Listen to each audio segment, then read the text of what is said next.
Perek Chovtes Sheni. Vayeitzei Yaakov Raglov. After Hashem gives him the guarantee that he'll be protected, that he'll return in peace. Vayeitzei Yaakov Raglov. Yaakov lifted his feet. Vayelech Artzo B'nei Kedem. Now, it could have said Vayelech Yaakov Artzo B'nei Kedem, but he lifted his feet. Oh, evidently, what did he shuffle his feet? What's the Torah telling us? He lifted his feet. So Rashi cites Chazal, Mishenisbas Besura Tovo, Shuhuftach B'Shmiro. When he was informed, he had this good tiding that he was guaranteed protection. Nosa Libas Raglav Nasas Kaloleches. Now, this is very, very important. Person says, free flight to Las Vegas. He's excited. Person says, free flight, spend 2 months at Nation Torah, tuition free, tutors. Person is ecstatic. That same person says Las Vegas says, something, I have no idea. I've been there already. I've been to Gehenim. I'm not interested. Do you know where Yaakov is going? He's going to base Lavan. Do you know what the community of Lavan is? Idolatry, adultery, incest, murder. Everything which represents evil is in that community. Yaakov has no choice. He has to go. His brother wants to kill him. He has to find a wife. What is he supposed to do? You drag your feet. They have to drag you there. But now that HaKadosh Baruch Hu gave him the guarantee, Vayeitzei Raglov, Yaakov Raglov, Mishnizbaseb Surah Tova, it's Kaloleches, it's easy to go. That's what the Torah is telling us. But let's understand. HaKadosh Baruch Hu told Klal Yisrael that they're going to go into the land, they're going to conquer the land. They sent spies. They said, but we saw giants. We saw giants. What's the problem? But Hashem says, Yeshua and Kalev says, not a problem. We'll destroy them. So what if they're giants? If a person has a guarantee from HaKadosh Baruch Hu, you see that wall of fire? It's about 20 feet thick. Just walk straight through it. And Hashem says it to you. Do you think you can walk through that wall of fire? You could. You know how? The only way. You'll get close to it. And do you feel the warmth? Or do you feel the getting burnt? Then you get a little. Then you put your finger in a little bit. And you'll inch away. And once you realize you're not getting burnt, then you go straight through. Why? But Hashem says, just walk through it, as if it's not there. Because since we know that fire burns, you're not walking through the fire as you're walking through an open door. But if you're at that special level, that when Hashem says the fire is not there, it's irrelevant, then you walk straight through. That was the difference in Kalev and Yeshua and the other 10. They weren't at that level. So for them, so what if the giants? Giant's here, the giant's gone. It's a giant. What do you do with a giant? So until Hashem removes the giant's there. Going to base Lavan, it's not simple. Hashem gave him the guarantee. Once Hashem gives you the guarantee, you go straight into the jaw of the lion. It means nothing. The lion can't close its mouth on me. So it's more than just telling us what Yaakov's value was. That he could go without any hesitation, meaning he absorbed it, he internalized it, as if it's all meaningless. That's what Vayeitzei Yaakov Raglov Vayelech. You follow me? Doesn't make a difference, but even if you're told certain things, it's not so simple to do it. Unless you are that, it's not simple. Mm-hmm. And even if you are that, if you're not at that special level, you can't do it.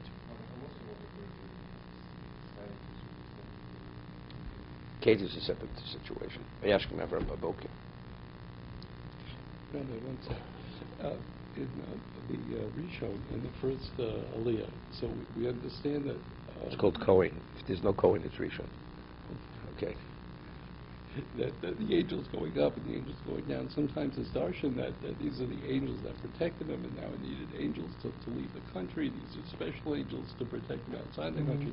But this seems to say, forget the angels. I'm going to protect you, period.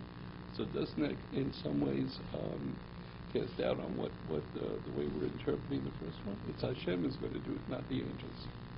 Forget about Rashi. Forget about Rashi. Okay. First, Rashi brings it. It's a Chazal. On the way back, what he says, he called the location Machnoim. Remember? Right. Machnoim. The end of the parsha. So Rashi's what Machnoim means two camps. What were the two camps? Right? It was the camp of angels that escorted him back to the border, right. And the new camp, new angels are there. Right.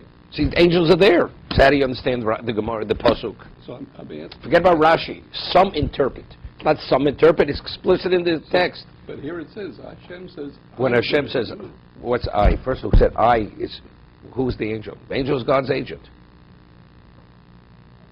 I doesn't mean necessarily I. What is I? Everything is done through angels. So it's okay. Yeah. He'd worry. He's worried, plenty worried. He has no choice. You know, here it's definite death. There, it's something else. Maybe yes, maybe no. But it's not easy. He says, I guarantee I can bring you back. No, earlier. That's why I didn't do it. No, earlier, here. That didn't say that. I'm so it's me, no angel. You take a look at this. I mean, you're working a deal with Hashem. Hashem gives you the guarantees. You're second guessing God. You know, if you come through, I'll do it. If not, what do you mean? Hashem said, I'll protect you. I'll protect you. That's the Chacham deals with this. Okay, side issue. Okay, Vayar. You know, I had a Rebbe, who was my mashgiach, and he was the shir right under my yeshiva, and he valued every moment. In those days, the daily class was now 45 minutes. It wasn't like today, 50 minutes was a shir. And if you have 30, 40 students in the class, and the person doesn't ask a question which has to be asked, you're wasting 39 other people's time. Because when you're speaking, and if it's not a valid question which relates to the subject matter, so, right, you're wasting everybody's time. You can wait till later, the question. And did you really think about the question before? And if the question wasn't an appropriate question, he would lace into the... And we're not talking about 15-year-olds. These are people, 20, 21-year-olds. So when you knew, before you asked the question, you had to think about it 10 times. Not to waste somebody's time. And maybe you could wait. Maybe you didn't think. You know, people very often ask, first thing comes to their mind, they ask a question. Maybe think about it. So this is part of the training period, you know. Howard, if he asks it, I know it's a good question. Because he's already tasted the brunt of my response. Okay, I'm praising you. I don't want him to get a swollen head now I have to be strong again. Because he gets carried away. Okay. But I was thinking it's an evil also, That's Yitzis Mitzrayim. What is... There it goes out of its way. It's anivelo. Because I will take you out of Egypt. We're saying that he's the most precious of the Avos. So he's saying, I'm not going to delegate it to someone else. I'm going to specifically you're going to be under my tutelage. Where does it say that? Where does it say you will not? I will not delegate it. Show me. No, it doesn't say that. But he says, Hashem is going to take care of you. Okay. Right?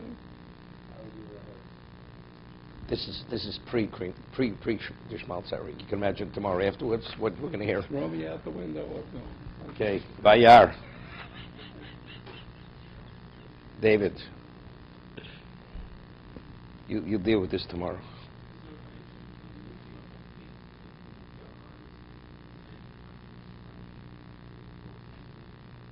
It's different because the Medrash tells us that you find Rishoyim, they also lift their eyes. The tzaddikim, when they lift their eyes, it's for one thing, and the Rasha lifts it differently. I mean, you could say V'yisaraglav too. A person's ecstatic. The question is, where are you going? You know, we say Heim Rotzim Vanu Rotzim. Now, the running means you're going quickly, right? And it's not, you're not running away from something else. You're running towards. Heim Rotzim Vanu Rotzim. Where are they running to? Where are we running? Vayar. V'hinei ber nasodeh. No, but here it's not in the mood. He's awake here. Vine ber basoder. Vine shom shlosha edrei tzon. Rovtzim odel. He sees 3 flocks of sheep. Rovtzim odel. How do you turn the word rovtzim? No, rovtzim. Lying. Rovates. Kimina be'erahi yashku hadorim. From this well, they will water these flocks. Ve'evan agdol api bear. Now, first of all, what you're asking, as I said earlier, when it says Hine, and it's a question you're dreaming, Hine comes to indicate it's so clear, it's so vivid, that indicates it's a prophecy. That's V'hine, equivalent of a prophecy. But over here, I mean, he's actually saying, he comes upon a well, V'hine ber basodeh. It's not unusual. You come to a community, you have shepherds, so they have 3 flocks, and there happens to be they're lying by the well, as we'll see in a moment, till they water the flocks. What's the V'hine? Firstly, what does Torah have to tell us to do with 3 flocks? Why is it really relevant how many flocks there were? And if there were 2 flocks, if there was 1 flock, but why 3? Say there were 6 flocks. The numbers are relevant here.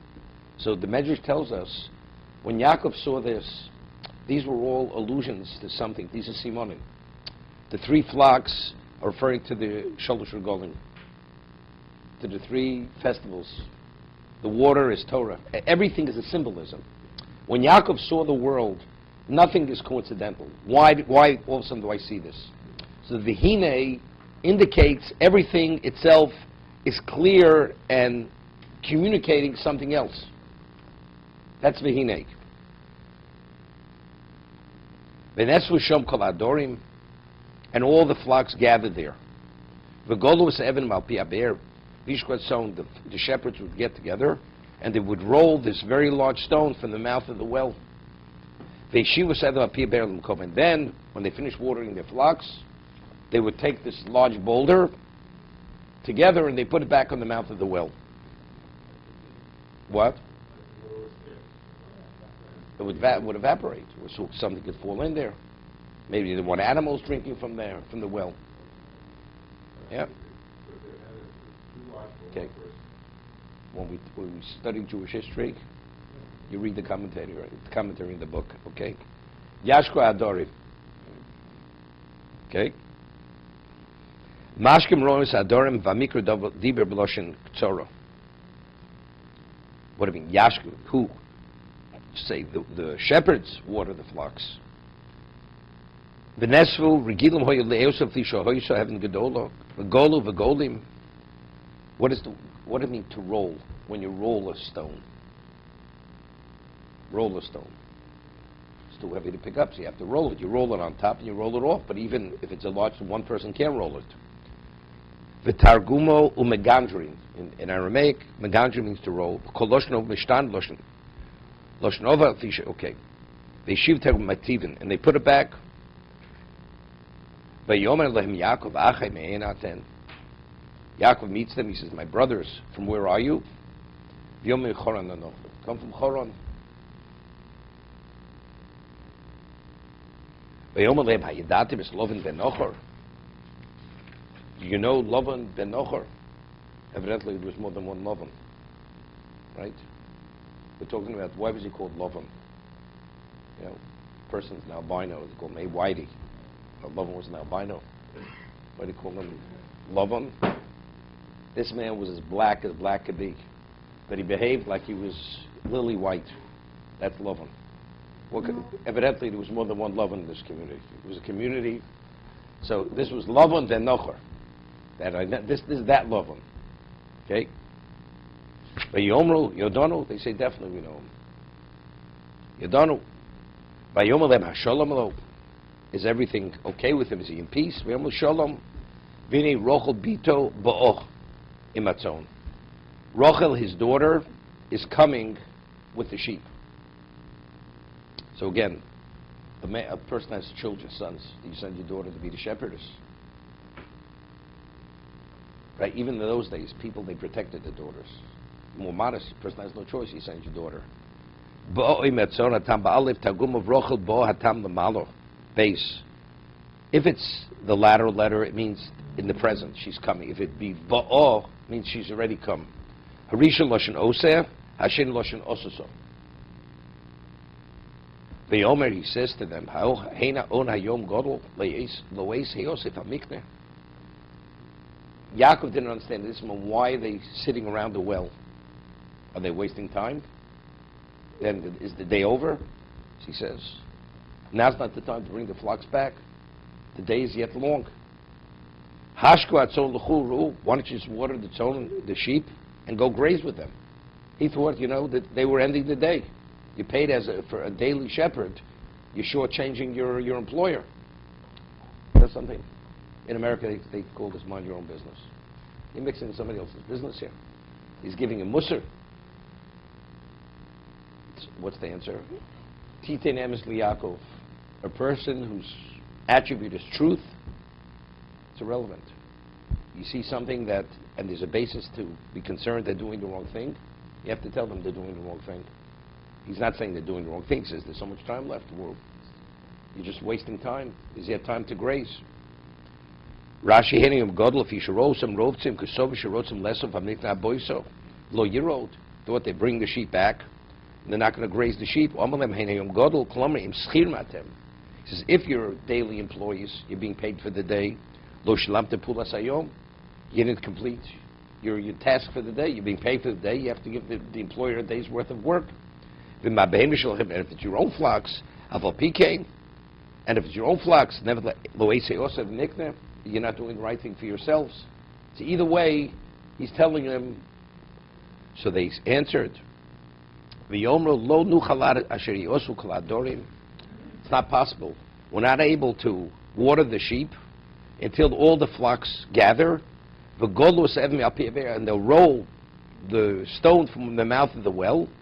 V'shkinu atzon, then we water the sheep. It's just a circumstance. We have to wait because we're not ending the day. Okay? Lo nuchal lashkes l'fi evin gedola v'godlos evim tuk v'gandrun, and we will roll it off. Odena b'dabri imom. He's still speaking to them. He's engaged with them. V'ro'ochel bo'o. Right? It's on the base. Imatzo, she's arrived. She's come with the sheep. Asher lo avio ki ro'ohi. Yeah, the Torah tells me because she's a shepherdess. She's coming with the sheep. So evidently she's a shepherdess. Does the Torah tell me she's a shepherdess? It's obvious. Howard, what color is George Washington's white horse? Okay? Right? Shepherdess. Of course, she's come with the sheep. She's a shepherdess.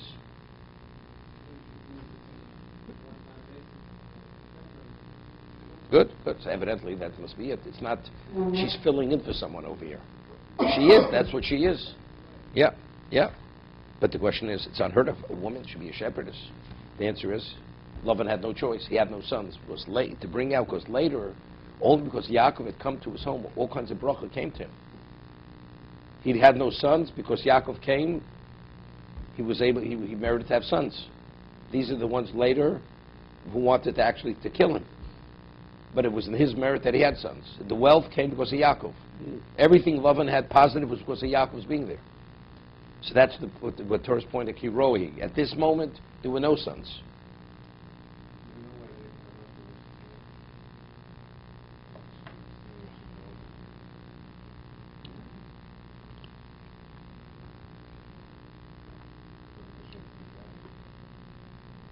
Yeah, but why did Lavan send her? Right, everything is bashert. Okay.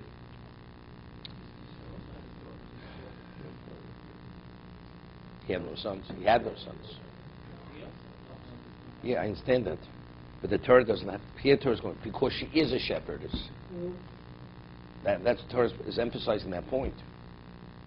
Over there, it doesn't say that. It doesn't say because they're shepherdesses. There's a question. Maybe they were twins. There's a metric. They were twins. So it could be,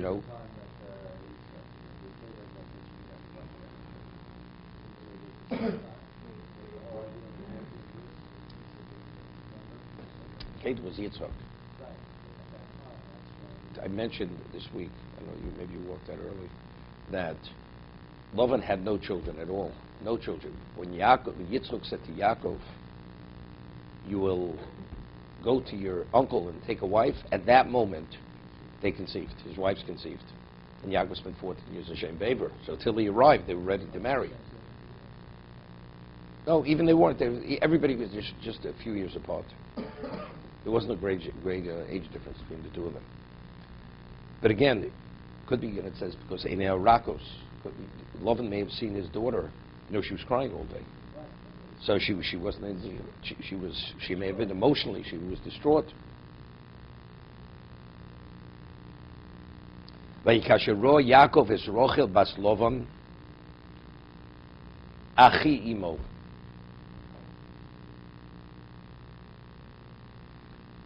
The brother of his mother. Veson Lavan achi imo. And the sheep of Lavan, his mother's brother.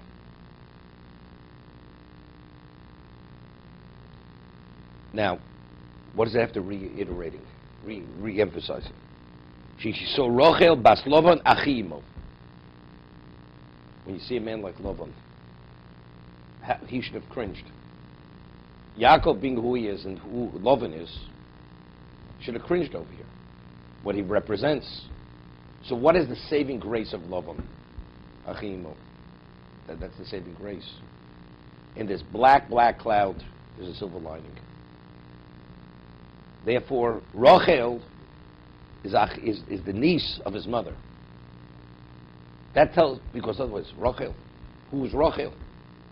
The answer is, she's the niece of his mother. That's the Achi. So Lavan achi imo. How could he do anything for the sheep? He's going to water sheep in a moment. But because he saw the sheep as the sheep of his mother's brother, therefore he did what he did over here. Otherwise, he saw this in the most negative light. Vayigash Yaakov vayogel es even mi'al be'er. Vayashke son lovon achi imo. Again, achi imo. Could you imagine? Keep repeating it. It's interesting. By the story of Eliezer, the Medrash says, how much ink has been spilled on this story? Repeats it 3 times. Okay? And over here, achi imo, 1 pasuk. How many times does it say achi imo? Medrash doesn't say anything over here. Why it mentions achi imo? Doesn't mention it. We find in Bamidbar, the word, it's called, Bnei Yisrael mentioned 5 times in 1 pasuk. Right? So Chazal make a point of it. Why 5 times? Here, achi imo, 3. How many times? Once, twice, 3 times in 1 pasuk. Achi imo. Now, this Rashi is important, Rashi, right? I always speak about this Rashi. Vayigash Yaakov Yogel kid Odom Shemavres Apakak Me'apiatz Luchis. He plucked the stone, this boulder, off the mouth of the well, like one takes a cork off a bottle, a stopper off a bottle. Lo diacho shekocho godel. The Torah is informing us that he was phenomenally strong. What does that have to tell me this? So, simply you would say, no. Later, after 20 years, he's about to, no, with the Malach, not so much. Malach, not the Malach. Moshe thinks he knows what I'm going to say. Okay. Later, he prepares for war. You're going to fight Esav. Who are you joking? Right? The person all his muscles atrophied. He's going to go up against the strongest man in the world. Yaakov's going to go against Esav. He prepared him for 3 things. Tefillah, a gift, and war. He's going to fight Esav. Who are you joking? Are you kidding? You get in the ring with Esav. The answer is Yaakov could stand up against Esav. Because the Torah already revealed Shekochel Godel. He could pluck the boulder off the mouth of the well. Right? That's simply what you would say. But what I always say is, Eliphaz took his wealth. And therefore he spent 40... Therefore he what? He had to spend all the years for the wives. If he would have had the money, he could have negotiated left immediately. Why was he punished for being away for 22 years? Because his mother said, Yom HaChodim. Would he have a right to be away for so long? So if he would have had the money, the wealth, he could have come back in time. Did he have a choice? He's dealing with a monster here. Lavan's the monster. Nothing less than 14 years. So you say, well, he shouldn't have stayed for the wealth. So punish him for 6 years. Not for 14, not for 20, 22 years, right? The answer is, Yaakov could have killed Eliphaz. Self-defense. So why did he kill Eliphaz? If he would have killed Eliphaz, he would have had the wealth, could have negotiated it. Right? The answer is, if Yaakov would have killed Eliphaz, Yaakov understood he would have been minimized spiritually, and him being minimized spiritually, it would have an impact on what Klal Yisrael would be in the future. He was willing to give up everything and not kill Eliphaz, not to be minimized spiritually. But you know something, you're going to pay the price. Because your mother said, Yom HaChodim. And he knew he's going to have to pay a price. He didn't know what the price would be. But that's why he paid the price of 22 years.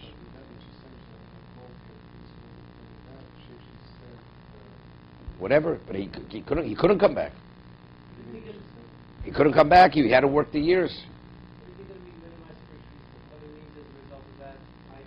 Shmarticha. Im Loven Garti Tag Mitzvah Shamati Lomarti Masav Aroim. He came back unscathed.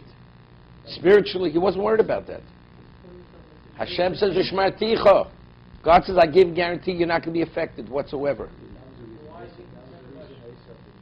Right, that's what he said. Yeah, right. That's later. Shmarticha thought, all of a sudden we hear Esav's coming towards him. Shmarticha means, right, no, not Shmarticha. He says, I'll bring you back in peace. That's the question, right? The answer is, that's Shem Yirumachet. Okay.